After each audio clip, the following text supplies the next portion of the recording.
Hi, I'm Jill. And I'm Erin. You're listening to Banter and Dish podcast. We'll share relatable stories and recipes with a hint of humor and a dash of delight. I like it. Welcome to Banter and Dish podcast. Whether you've been with us from the beginning or this is your first time, thank you so much for joining us. The format of the podcast is that we banter for a bit and then chat about an easy dish. And today's recipe is Red Bell Pepper Hummus from Weelicious. This episode is being recorded on April 17th, 2021, and will be available for you to stream on April 29th. So, Erin, you're back. Welcome back. It's good to see your face. Did anybody miss me last week or last 2 weeks? I'm sure. Although Lloyd did enjoy being on the podcast, but Lloyd filled in. I missed you. Yeah. Tell Lloyd thanks for being the fill-in. Yes. On short notice too. Yeah, I had a rough week. It was just get those those days, those periods where you're like pushing through and then you're like, okay, I just can't do it. Need to take a break. So yeah, but I am happy to be back.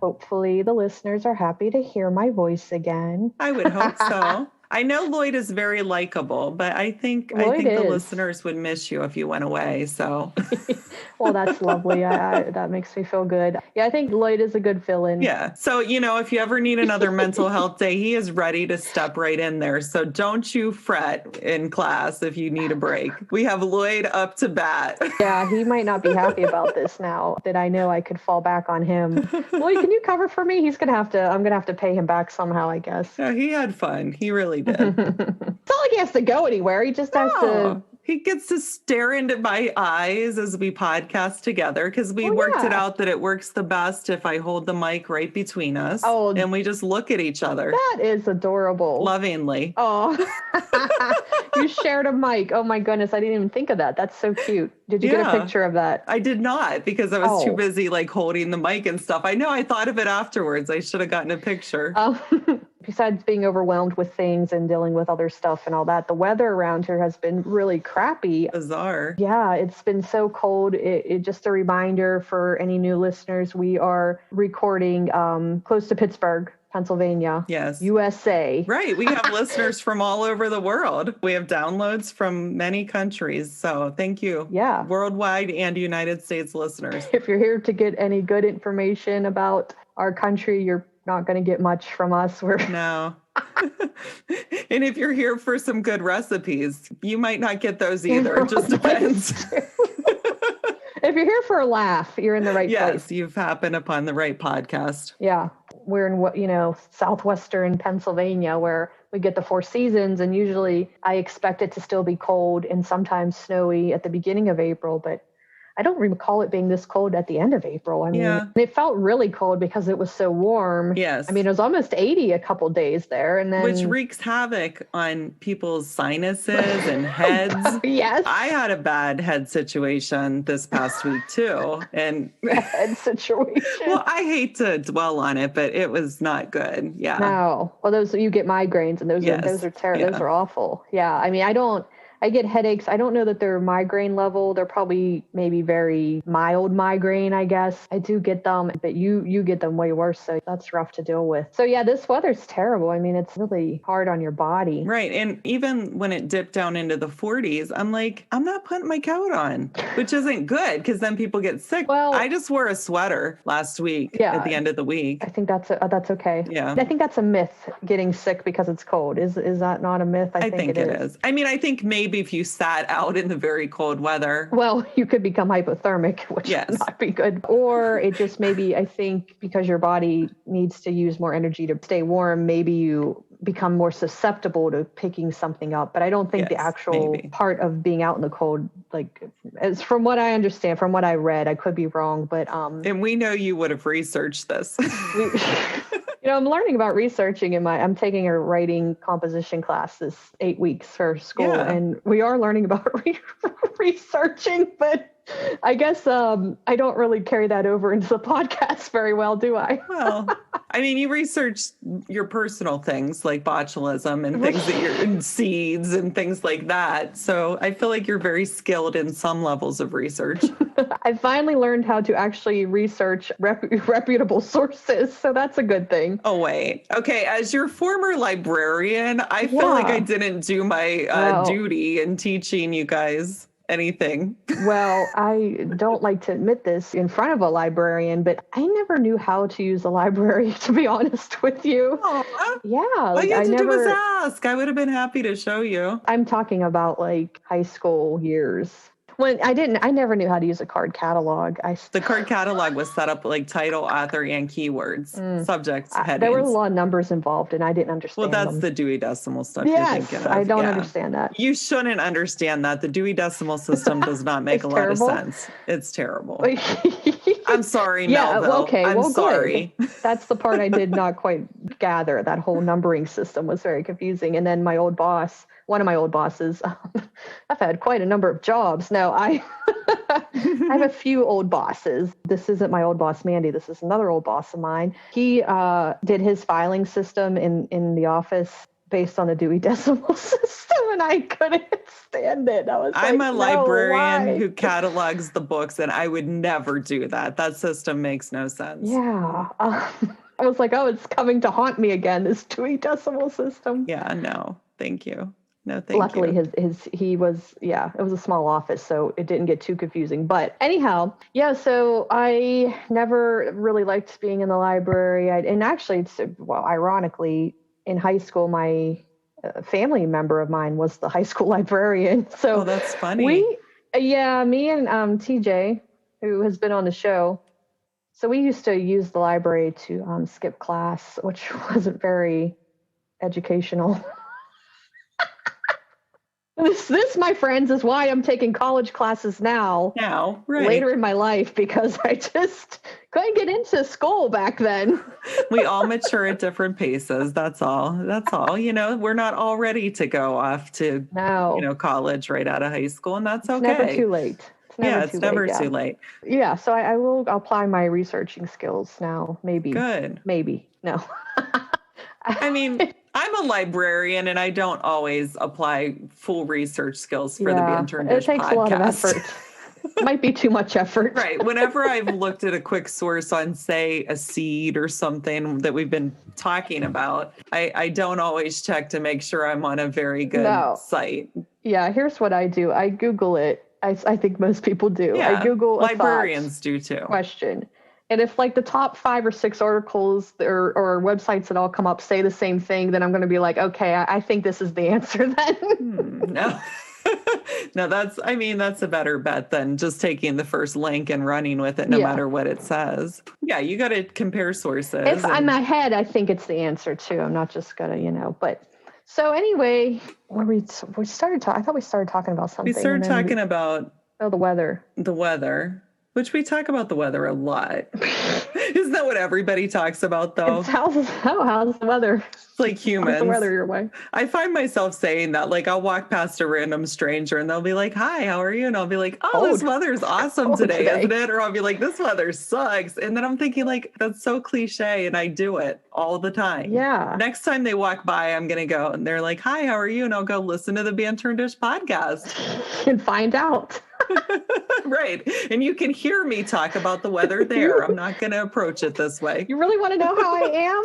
Here you go. You can listen weekly and find out how I'm doing. I'll just wear my t-shirt everywhere and just point to it and go, I'm good. Just listen, okay? You'll know. Listen weekly. I know everybody is dying to know how we're doing. We appreciate you guys who tune in each week to hear how we're doing too. We really do.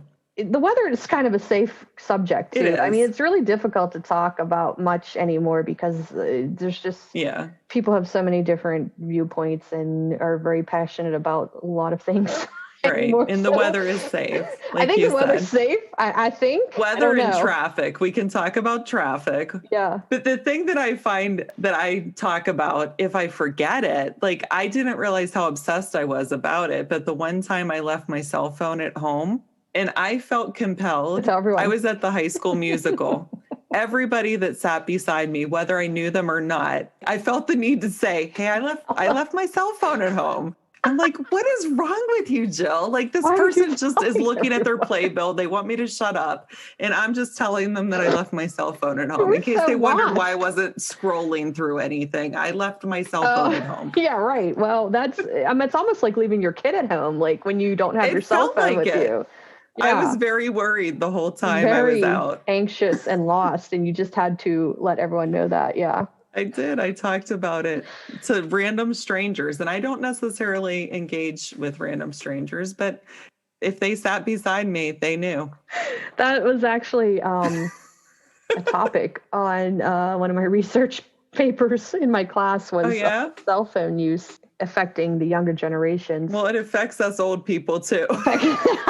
It causes a lot of anxiety when we don't have them. Yeah. If you leave them at home, there is a lot of anxiety around it. That is true. It's which is interesting to me. I mean, like our generation, obviously we came into cell phones, smartphones. Yes.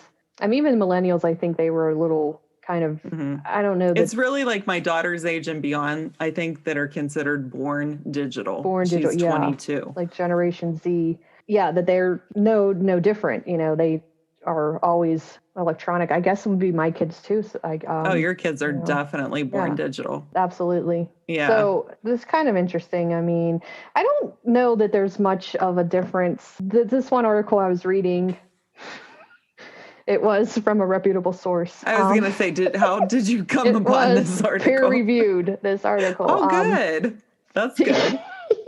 I'm impressed. Actually, no, I don't know if this article was peer-reviewed. I don't know if this specific one was. She was on Generation X. Yeah. So she was comparing what she did. I'm Gen X. Are you Gen X or are you I'm millennial? kind of borderline. I'm borderline. I'm like that. I'm right on the tail end of Generation X, but I think I connect more with millennials. I think I'm more the in-between millennial and Gen Xer. There's like a word I think they gave us, but I bet we could Google it and find out. But yeah. We'll let our listeners do that. Yeah. You guys if you're curious, pull your weight. Let us know. We haven't relied on you for something like this in a while. Do some research for us. Or I guess shout out to all those in between generation people. I'm like smack dab in the middle of Gen X, so I really relate a lot to Generation X. Gen X, yeah. I'm right at the tail end. I could pass. I could switch sides. I guess I could go either way. Yeah. Yeah. So this article that this person wrote she basically was comparing what she did as a teenager to what teenagers do now. And it was literally the same thing, only the technology was different. Like her viewpoints were that smartphones were causing depression among Generation Z and younger people, just that depression rates are higher, and she was linking it to smartphone use. But she said, when I was a teenager, we tied up our landline phone gossiping and talking to our friends, and now the kids have Snapchat and whatever other social media platforms. And I'm thinking, granted, yes, social media is a little more, you're definitely more, what's the word I want to say, exposed, I guess, like you are exposed to a lot more people that way, and you're probably exposed to a lot more criticism and instantly too, versus like instantly. So-and-so has to call so-and-so and so-and-so and call, like the rumor has to get around. It gets around quicker now. That is true. Cyberbullying or whatever. A lot quicker nowadays. But my point was teenagers are doing the same thing teenagers did generations ago, just in a different form. Right. I don't know. I don't know that it causes would a kid be depressed if they were sitting in their bedroom on their landline telephone instead of their smartphone? I think a kid's going to be depressed either way. Mental health is such a taboo topic even now, even though like we're trying to erase the stigma of it all, that like back when we were teenagers, it was like a big thing that you didn't talk about. So, I don't think they would be diagnosing as many people with depression then, because most people weren't seeking mental health professionals to help them. Yeah. Right. Yeah. That's what I thought too. I guess that was my research project, was trying to determine that. And I agree. It was kind of like probably other factors play into like, yes, mental health is talked about more. It is easier to reach out, ask for help. It's easier to know when people more diagnosis. Yeah. As a result, What did you say? more people are being diagnosed as a result. Right. Yeah, and people are more aware of when people are depressed because people do tend to put it on social media. Oh, I'm feeling bad about myself. Oh, I'm going to hurt myself. Or, even the older generations, when it was more like not talked about, you just kept it in, never maybe. Does it mean that there's more depression now, or does it just mean that we're just more aware of it? I think more aware of it personally. Yeah. But yeah. How did we get on this subject? I think I left my cell phone at home. Yeah, that was the cell phone. We like to keep things light here on Banter and Dish. This is getting a little too dark. It's never too dark for me. That's true. I don't know how our listeners feel. I could tell my little Generation X story because I went to Point Park College. Mm-hmm. Like I said, smack dab in the middle of Generation X. Point Park is a big journalism school. So a lot of my friends were journalism and communication majors. And they had, a lot of magazines or whatever for the school that my friends worked on. So I got roped in to taking a lot of pictures for magazines and things like that. This whole issue of this one magazine was about Generation X. I don't know if she had the idea, but my college roommate, Heather, who we've talked about, roped me into laying in an X form on another body. They had a guy, and then I was like laying across him so that our bodies formed an X. Yeah. Well, that's a very and I was on the cover. She really wanted us naked, wrapped in sheets in an X across each other, but they couldn't get the angle of the X right when we were that way. And so we ended up going with the shot that they used at the beginning where we were fully clothed. Thank goodness. But you did do it naked too. Well, I think I had my underwear on, but they wanted to make it look like we were naked. So we were wrapped in sheets, so the sheet went across my boobs and down, around. And wow. It was very awkward. I did not know this guy before going into the shoot. And it was like, hi, nice to meet you. I'm going to lay across you mostly naked. Do you have a picture of this? Yes, I do. I think we need to see this. Listeners, I think we need to see this. I think I probably could post a photo of the cover of the magazine. I don't know if that's against the copyrights, but hell, this was how long ago, right? Yeah, it was a long time ago. But that was one of the many odd photos that I was roped into in my college years. You were known for, if anybody needed a weird photo taken, Jill was the girl to go to. I mean, yeah, that is completely true. And I'm not even going to talk about most of the other photos. Yeah, well, I'm sure they'll come up. They'll come up eventually. Keep tuning in to hear more about Jill's awkward college modeling experiences. Hear more about the weird photo shoots that I've been on. Oh my goodness! Well. All right, so this week, Erin, I made red bell pepper hummus from Weelicious. Weelicious. You find the most creative food blog place. Yeah, I thought that was a cute little name. I don't know what hummus is. I don't believe I've ever eaten it. Oh, you've never had it? No. I used to make homemade hummus every once in a while, but I hadn't made it in a long time. Mm-hmm. And I found this recipe. The thing that's the most exciting to me about this recipe, it's, the red bell pepper hummus, and you needed a roasted red pepper. Mm-hmm. Well, I didn't have one, but there was a little link to another Weelicious recipe that said, if you want to roast your own red pepper, here's how. And so I was like, oh, let's find out how. You roast it on the stovetop. Mm-hmm. You wash the pepper, you put the pepper right on the grate, and you turn it on a medium heat, medium flame. I don't think you could do this on an electric. I'm not sure though. Mm-hmm. I did it on my gas stovetop. Wow. And every 2 minutes you turn it a little bit so that the whole outside of the pepper gets blackened, basically charred a little bit. So you're basically grilling on your stove then, kind of. Yeah, you're roasting it, but yeah, basically. Wow. And then you put it inside a bowl, cover it with, saran wrap. I forget how many minutes, maybe 2 to 5. It might've been 7. That I guess steams it a little bit. And then you can just very easily peel off the outer skin. And then you take off the stem, take out the seeds and chop it up, and you have a roasted red pepper. Wow. You didn't happen to take video of you roasting this pepper on your stovetop, did you? I should have taken a video. That would have been cool. Yeah. Well, next time, because I will do this again. I don't know that I could do something like that. It was so easy. And I could multitask because you turned it every 2 minutes. I was loading the dishwasher and putting things away. It was so awesome. So it was on top of the flame then? Yes. Huh. But the flame wasn't touching it. It was just like, if you roast a marshmallow, you don't necessarily have to touch it, but it still like gets brown on the outside. My like grate on the top of the stove, is that what it's called, a grate on top of the stove? I think it's cast iron. Yeah. Well, I guess you can cook on that, so I guess it would be safe then. I cook in cast iron skillets all the time. Yeah. That is something new. Listeners, go to our Facebook page and you can see it. You can see my pepper roasting on the stovetop. Yeah. Has anyone ever done this before? What's the other way to roast? In your oven then? Would you put it in the oven? I wanted to make the hummus last Saturday. I didn't have roasted red pepper like in a can like they were saying. So I thought, well, I bet I could roast it in the oven. So I clicked on that thing to see how to do it. And it was like, I'm like, on the stovetop? Are you kidding me? I was so excited. It was easier than I thought. I guess it didn't make a mess then because it didn't there's no juices or anything involved. So it just stayed. No. And I have a garbage disposal. So whenever I peeled it, I just peeled it into the sink, dropped the pieces of skin in there. Okay. So the recipe called for canned, you mentioned canned red peppers. Or they said you could use this little tutorial and roast your own pepper. Right.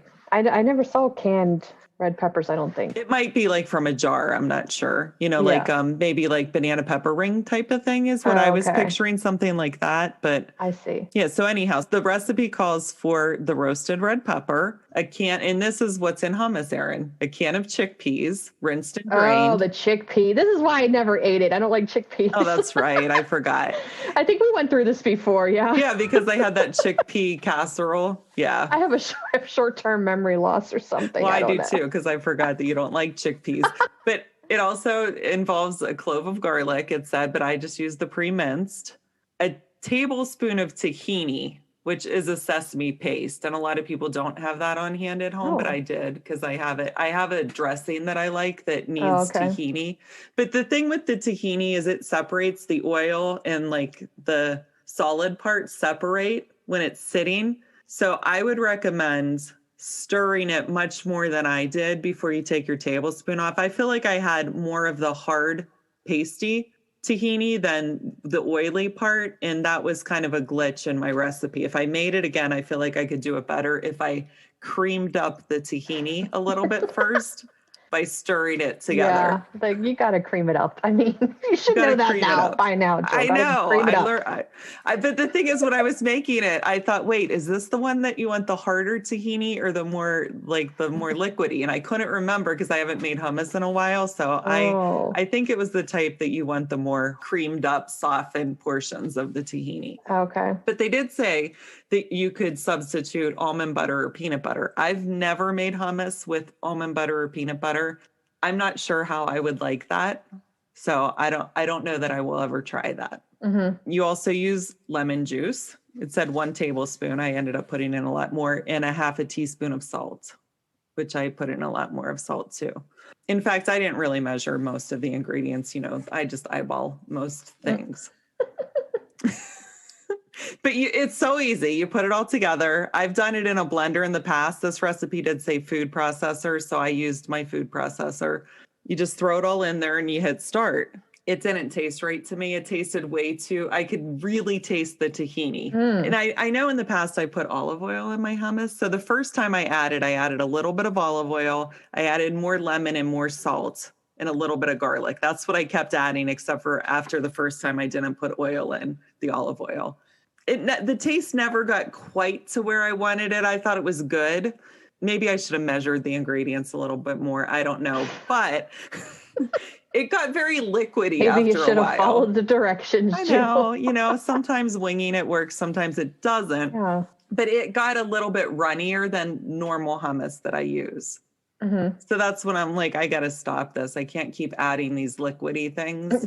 I guess I could have added more of the tahini paste, but I don't think I had any more chickpeas to add. It would have been a never-ending cycle. Right. Too much paste. I would have had like a whole, gallon container of hummus by the time I'm done with this recipe, which is what I used to do. I would just keep adding things. I'd be like, well, I need more chickpeas, put in another can.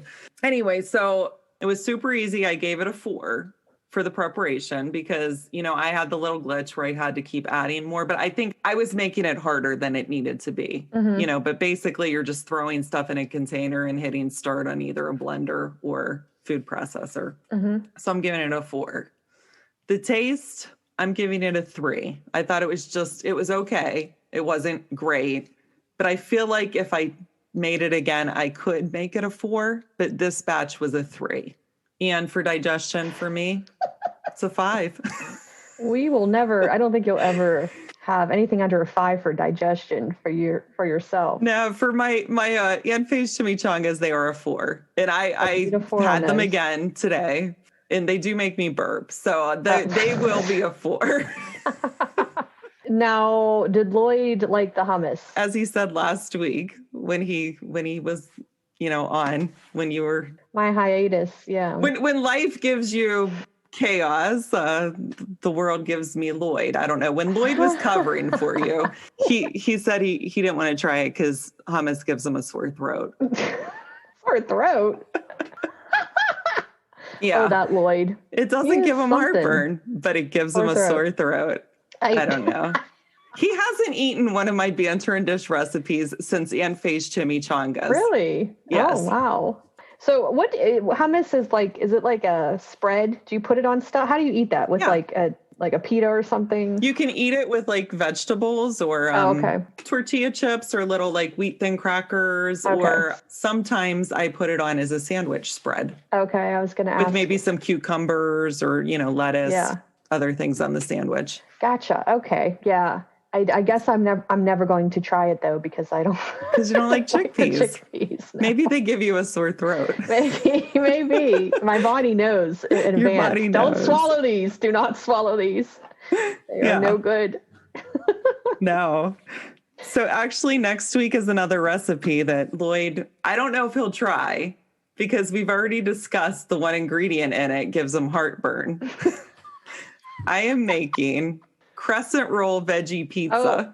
Oh my goodness. From Crazy Kitchen Mom. Crazy Kitchen Mom. I love those veggie pizza. Yes. They're great for like the summer. So I thought I saw somebody had one for an Easter party on Facebook. It's a big picnic item. I think people always bring one of those to like cook out or something. Cause I know I don't know that I've ever made one myself, but I haven't. I do eat them when they're at I like them. So yeah.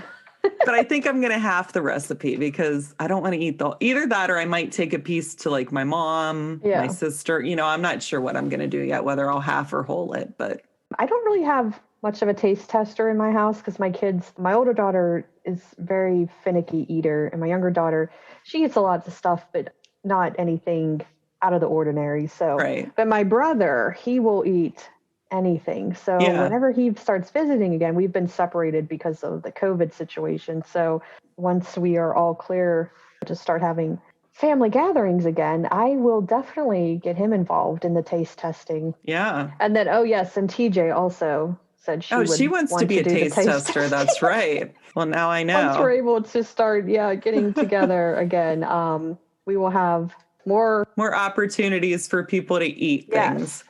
Yes. that we're cooking. So, yeah. Thank you all for listening to Banter and Dish podcast. We hope you got a chance to laugh with us today. And if you're enjoying the show, please like, rate, and subscribe. And most importantly, please tell someone that you think might also enjoy it. And remember, you can like and follow us and interact with us on Facebook and Instagram and YouTube. Just search Banter and Dish podcast. So for all of you loyal listeners, thanks for coming back. And for all the new listeners, we hope you come back again and hang with us next week. So stay tuned and stay safe. And wherever life may take you this week, try to add a hint of humor. And a dash of delight. So here we are back in the saddle. Back in the saddle. Have you ever ridden a horse, speaking of saddles? Yeah, you know what? Yeah, I know I've been on a horse, but I can't really remember why or when. I did go to horse camp for 1 year. I was a beginner. I was a beginner, so they gave me the nicest horse. Her name was Lady. Oh, God. And I because my horse was so nice, I won a ribbon in the rodeo at the end of the week. It wasn't anything to do with my skills. It was the fact that my horse was so your horse nice. Was so awesome. Yeah, not much of a horse rider, no. This is a strange topic we've gotten off on. How did we get here? Because you said you were back in the saddle, and so I asked you about your horse riding experience. Next time you say, I'm back in the proverbial saddle, or I will take you literally. Yeah.